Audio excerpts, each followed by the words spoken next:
ประเทศเป็นบ้านทหารเป็นหัวป้องกันภาษาสุขสันต์ย้อนกำลังป้องกันแข็งแกร่งทนหนาวทนร้อนบ่ย่านย้อนป้องกันสายแดนยามคิดถึงแฟนสองแขนกอดปืนยืนยามประเทศเป็นบ้านทหารเป็นหัวแก่นแข็งภาษาหักเพลงทหารคือป้ากับน้ำห่วมกินห่วมอยู่ห่วมต่อสู้สร้างมีละกรรม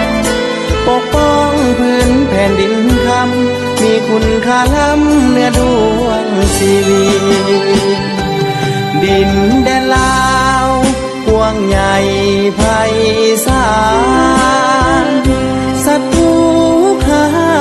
รจึงเหลือแต่เพียงเท่านี้บ่ให้เสียอีกคนลาวต้องสามัคคีถ้าหากพื้นดินตอนนี้เสียไปเฮาจะอยู่ไส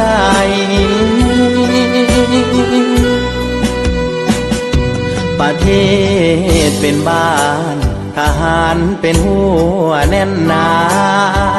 เพื่อชาติประชาทหารอาสา